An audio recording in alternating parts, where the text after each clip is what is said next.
Like I said, that's the ring I hate the worst, because that's the classroom training. And what they're doing tonight is, once a year we have to recertify to fight wildland fires. And that involves a 3-mile hike with a 45-pound pack in 45 minutes, and a refresher. They all have ADD, they don't like sitting in classrooms. But once a year they have to do a refresher. And they usually talk about the last fire year, what the predictions are for the next year, and then some kind of blood and guts incident that happened, so hopefully we don't do it again. This is where they like to spend their time. This is our fire station.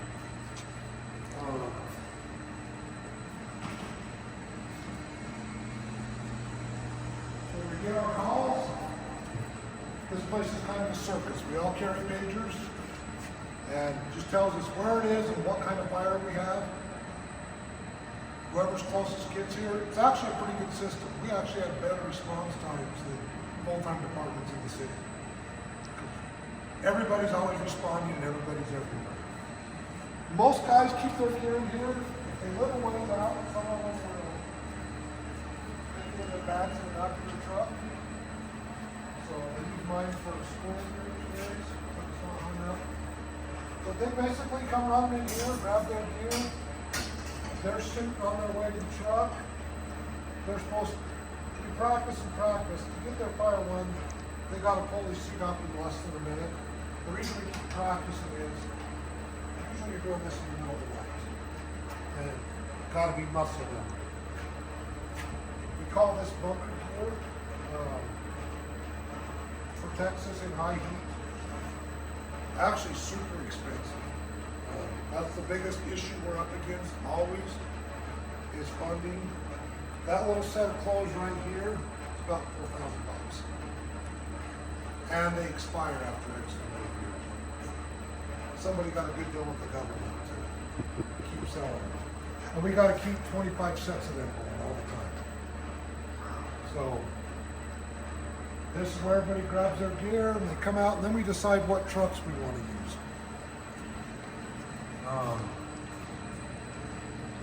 There's three pumpers, and they go on most of it. They carry the most water, and mostly construction. This truck is kind of cool. It responded, it's hard for me to believe you guys weren't even running it. But it responded in New York City when the police hit the towers. And two of the guys on the police crew got killed. So there was a lawyer on them for them. But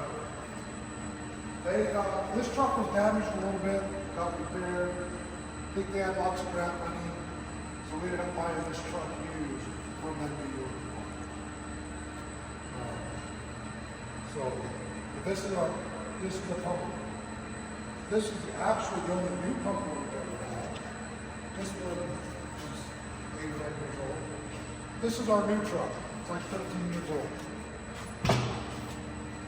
All the trucks like this.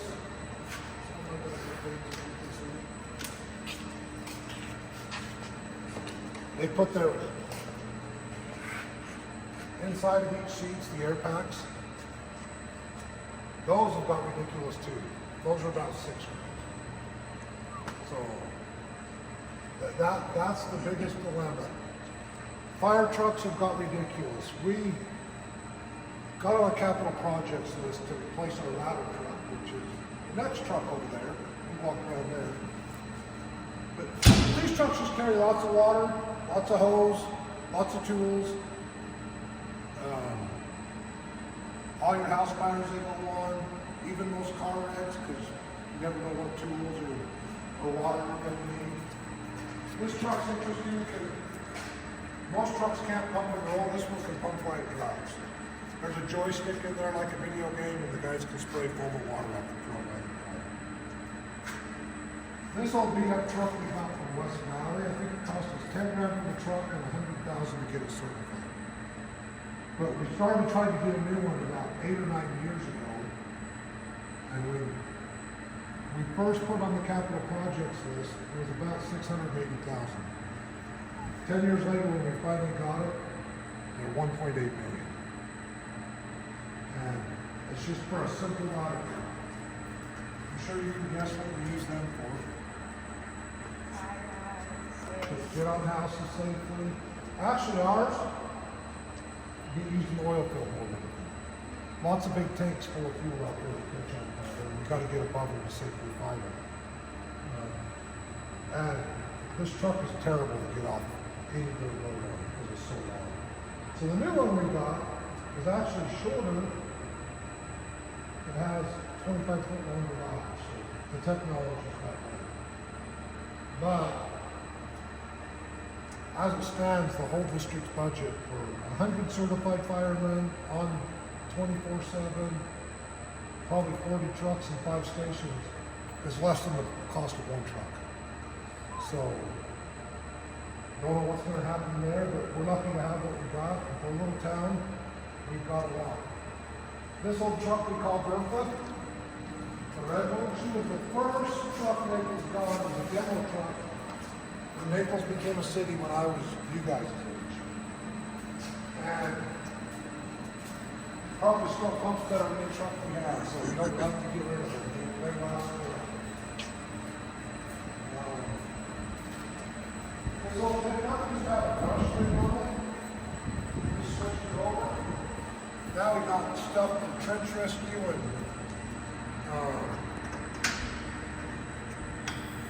rescue and extrication, cutting people out of cars.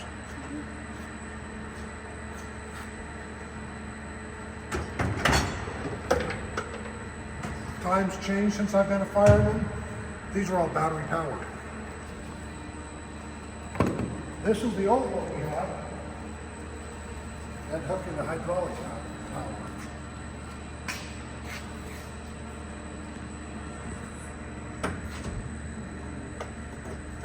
What in the world? We had a big school here. That's right. Just got bit with your 2 hands. Set your phone down.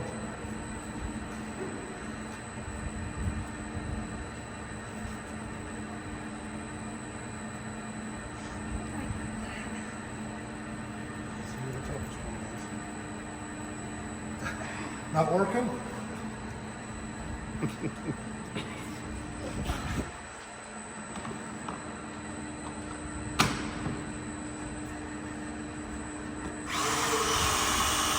Okay, let's see that. Come over here. I want you to turn that button to the right. All the way. Oh, other way, sorry. I told you wrong. Go the other way. I told you wrong. Go right.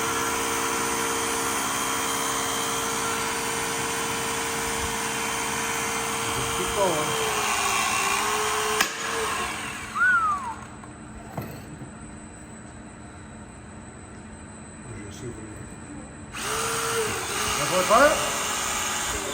Come on over here. Turn this over to me.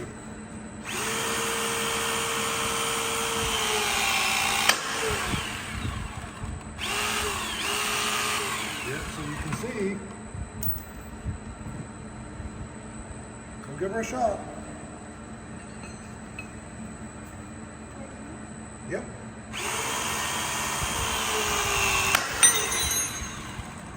So these are our cutters.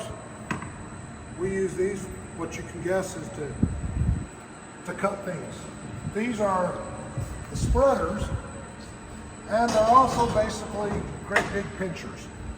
So we can use those to pop doors. You can pick up semi-trucks with them. In fact, when I was a young fireman, a manufactured home fell on a guy, and I didn't kill him. It was just squishing him enough that he couldn't get out and barely breathe. We actually picked up the whole house with barrels. But we'll come in, if this truck's all nailed up, we want to get the roof off, I can take those and I can pinch all this together flat. Then I can take those, cut the post off, just pick the roof right up off the car. Or you can jam those, make a gap with a tool, pop the door off, break the hinges. So, least favorite part of the job. They're really cool tools, but it's not a fun thing to go out on car roads. That means somebody's having a really bad day. And for some reason, the last couple of years, we've had a lot of them.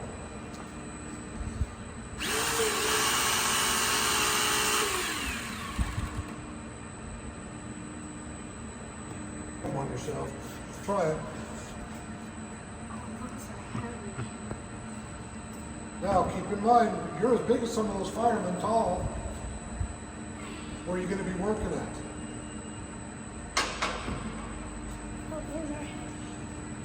You'll be working right up here above your shoulders, right? So, staying healthy is an important thing. Get outside and stay outside, because I'm getting old, so we're going to need to be firemen not too long down the road. It's just a place for us to carry lots of brooms, shovels, lots of wrecks. A good wrecks, all we're doing is cleaning up radiator fluid, oil, and gas. We keep some of these in here. We need to get a lot more. We've got some in the trailer, so we have to put them on here. Those are for, when you dig a big trench, you shouldn't get in it. They make some big cases, but everybody thinks they can just jump in and grab that tool. Once the banks start caving in, you're stuck. So we have to have a way to be able to shore up the walls so we can go in and dig them. So, you ask questions, anything you have. I'm just giving you a tour, then you guys can interview me anything you want. What do you think these are? Yep, wildland. So about 10, 15 years ago, we got this email that said the Department of Defense was going to give some of these troop carriers away. Some weird rules. We had to paint them. We couldn't leave them camouflaged, and they kept the title, but we could have them forever. They didn't want us to pick them up for free and sell them. So we got them. We were super poor, even poorer than we are now, and we built this truck. This truck right here is probably put more fire out than every other trucks in this building, probably all the trucks in the whole basin combined. So it can go anywhere. And that's all we have to use to put out fire. It'll peel the bark off of trees, dig down in the dirt, and what do you think the number one problem on wildland fire is? What do we not have out there? Fire hydrants. Well, even the big Smokey the Bear trucks you see going around, the low pressure pumps, they use about 50 gallons a minute. The biggest of them call 500 gallons. Doesn't let you spray water for very long, does it? And when it's an hour round trip to get more water, this one actually only uses 9 gallons a minute. And it's got 1,000 gallons on it. And it has the capability of injecting foam into it, and the foam makes it go 10 to 1, so it's almost like having 10,000 gallons of water. So it was almost a curse. Now every federal agency always calls us, and we're within anywhere that reasonably we can get this, because they can send us in ridiculous places. In fact, once we had a fire down on the White River, and we were trying to find it. We could see the smoke, we couldn't find a way to get to it. We finally went across the White River and came around, found the fire, but it was right across the river. I was heading back up, talking to the BLM guys, trying to figure out the closest way. It probably could be a 2 or 3 mile hike in. I looked down, and those morons had this across the river. They just drove through the White River, had it parked on the other side. It's also why it looks like it does, because they're pretty rough on it. Well, I said, like, we got this one because we were poor. We got this one because we wanted it. Same exact thing, except this pump only exists, at least at the time we got it, in 3 places. The Navy, the Marines, and we all have one of these pumps. It does the same thing. Well, what happened was we decided we wanted to get another one. We applied, we got the base body of the truck, and my assistant chief asked all the old guys, what would you want to change? And I said, tell you what, Now I'm gonna go in and talk to the new guys. And I called the new guys in and said, what do you guys think we ought to change? Old guys get stuck in their ways. What do the new guys say? You know, it's kind of stupid that only one of us can be working at a time. It'd be nice to have two. Not a single old guy thought about the idea of having two. Turned out to be quite a complex thing to get enough pressure. But now this one can do two, and it can do low and high pressure at the same time. Meaning the guy in the front can be spraying with the joystick, and the guys on the side can be mopping it up along. And with these two trucks together, we can usually stay on the fire line indefinitely because when one's running out of water, the other one takes right up. And that really helps us because wildland fires double every 3 or 4 minutes. So it's great that you almost got it out, and when you're out of water, you go back again to get back to the big as it was when you left. That's what helps us with this. And then this is our own brush truck. It still goes out on brush fires. Can't go as many places. It does have what's called a condensed compressed air foam system, so it can pull it out. But wildland too, that's become an increasing problem. I don't know what's changed, other than we're building out in areas we didn't used to. But when I was a new fireman, we rarely went on a fire call. About 4 years ago, we went on 48 calls in 25 days for wildland, so it's become a big problem. And then, can you guys guess what this heat craft is for? Yeah? Well, water truck to get water out. That's what we got. We go on about 140 calls a year. Most people think that we just go out once a year because that's when we're in their neighborhood. But I think we've already had 3 calls this week. So some of them aren't big. Those are the ones we like. Some of them are crazy drivers. We had to cut our way into a water house a couple of weeks ago, 3 of us, to get a body out there. Not a fun job, but some things are fun. Some of the big wildland fires, you get to see some cool stuff. They're dangerous, but they're fun. So, that's our station. It's been nice. This is a good station. It's not super fancy, but it's nice and it's big. It's beautiful. And we pushed. When they first designed it, I was only supposed to come to here. I got with the radio. Why are we? If you look at the station, we have only one spot right now. Why do we want to buy build a station if it was like $80,000 to add it on when we were building, or it was like $500,000 to put it on later? So we put it on. And this was exciting for us because our old station, we didn't have as much equipment. But we had trucks parked between, we had lines painted. You couldn't walk between some of the trucks in there. So we felt pretty lucky to have this station. Hey, now I'm talking about what you guys are talking. How many gallons do that? I think it's about 6,000 gallons. It's a lot. Takes forever to fill up. What's one of the most dangerous situations you've been in firefighting? Probably all of our weird industrial stuff. Probably the craziest was the gilsonite mines. Their resin plant they don't have anymore caught on fire, and it was fully engulfed when we got there, and they had huge standing tanks full of heptane gas, and they got boiled and overflowed. And we didn't know till later you're supposed to have those silver suits you see people wear. We didn't have them. It was a spectacular sight when those 2 tanks went up. It was kind of crazy because when everything settled down, I heard the cops on the highway call them for lifeline. They didn't figure that this could be a life. And we were all okay. But my job is to send every guy home.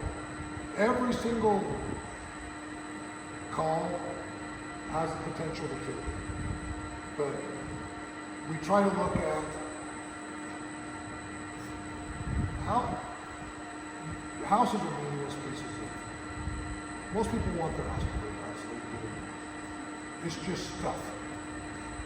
So, our number one priority when we get on a fire is life safety. You guys' life, after we get you guys' lives safe, then I gotta look after my guys' lives.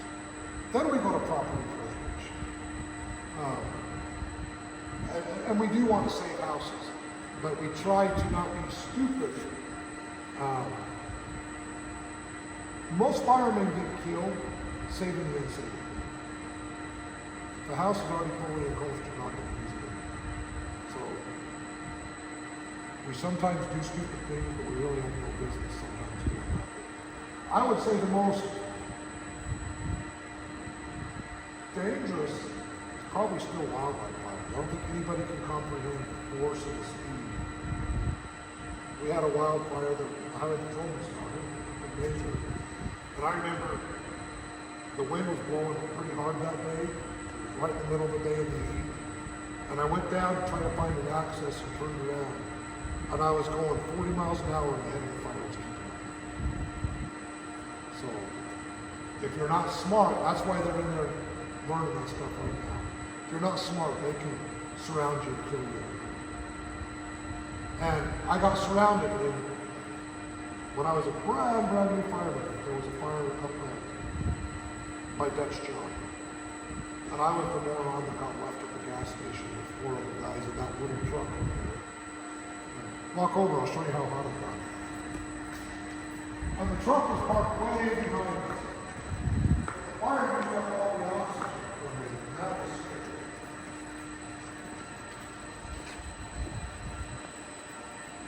I think it's still heavy.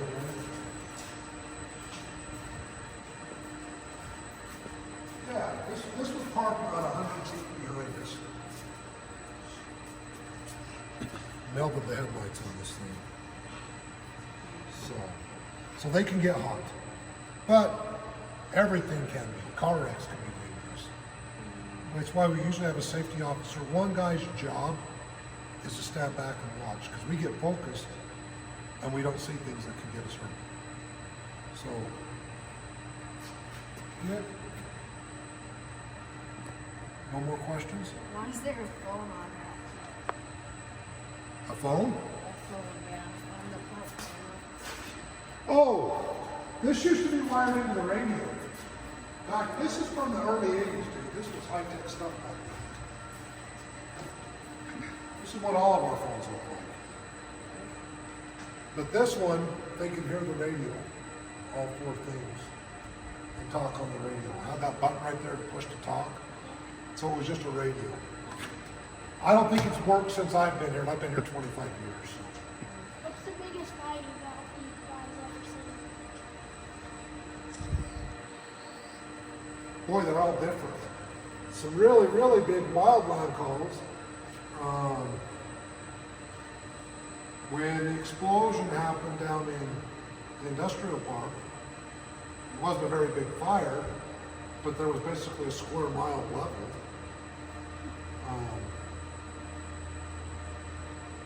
One of the hardest to put out was when the Save on Auto, the wrecking yard, their main building caught on fire. And inside, I think they had 10,000 airbags. Just as one of the things in there going off. And that one took us like 12 hours to get under control. But yeah, every file is the biggest to the people whose stuff's on fire. How heavy do your air packs weigh? Well, let's grab one and let it fill it. So what time now are we in the fire? Well, you better be getting someone in there. We actually have what's called a RIT pack. It's a rapid intervention team pack that has an extra bottle, but you actually, what you're supposed to do, if you run out of air, I don't know how hard it would be, never take your mask off. You breathe that superheated gas in, you're dead instantly. So, we train them to let yourself pass out if you have to, because as long as you're not breathing in gas, someone might be able to grab you and resuscitate you. But we have a big bag in a couple of these trucks that has an extra air, has an extra mask in it. Hopefully, we always go in groups of 2. Should always be 2 guys out ready. You get in trouble, every one of these have what's called a pass device.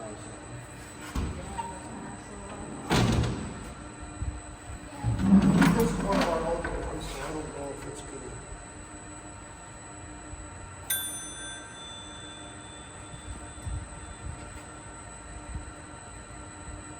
But you can either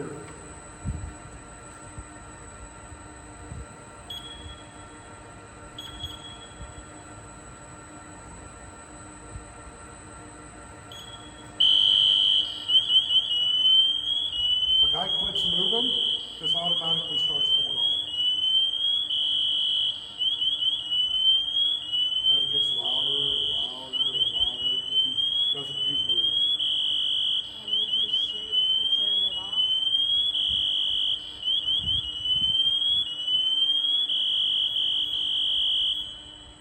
So that's how we find it. In fact, I remember when on 9/11 sitting at home, I was like, oh, we firemen. And that was mostly emotional to me because I heard the reporters talking about all these alarms they could hear going off in the rubble. And I knew that every alarm they heard going off in the rubble was a fire. And as soon as they quit moving, those start going off.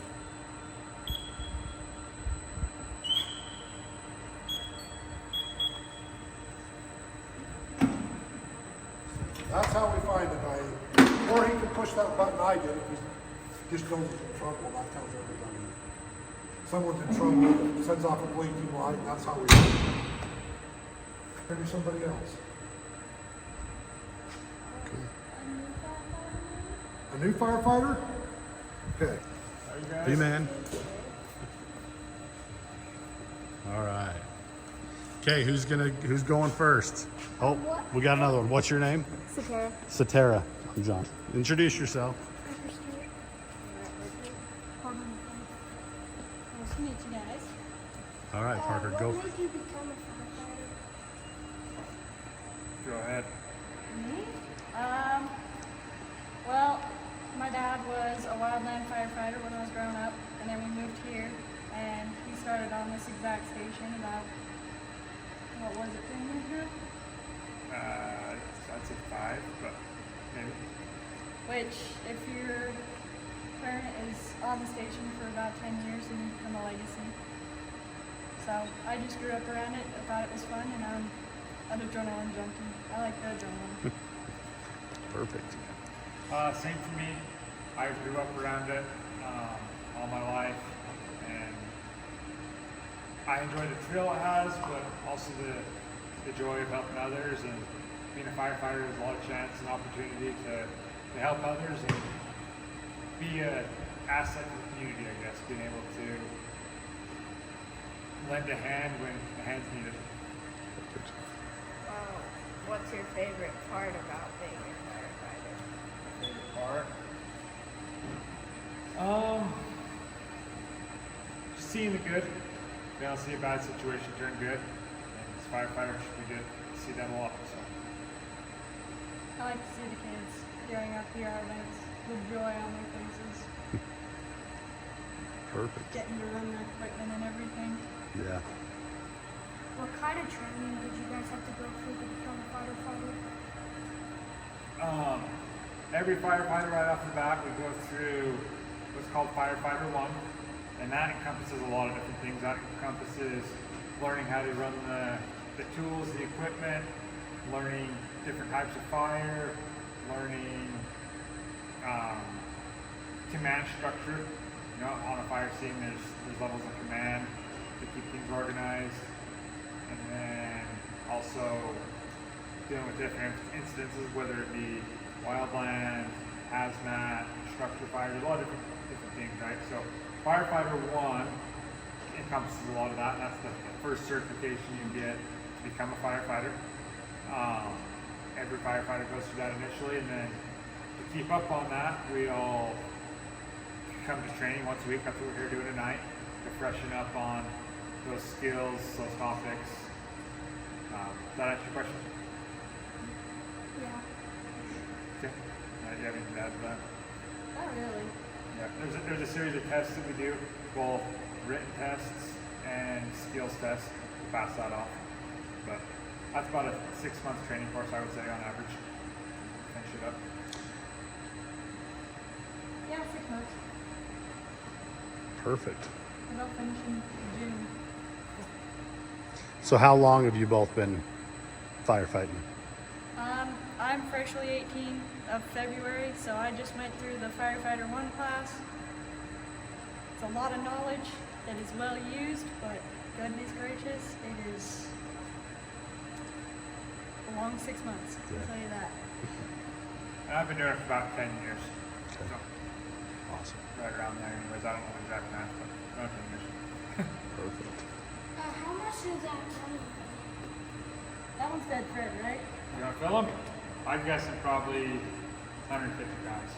I think dead Fred's close to 150 roughly. Fill them if you want.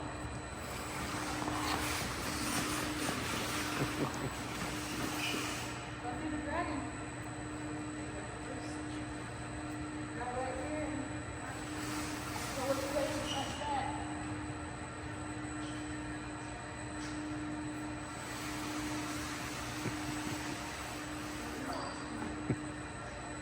Now you got to drag him back. Turn him around. Wyatt, get in there.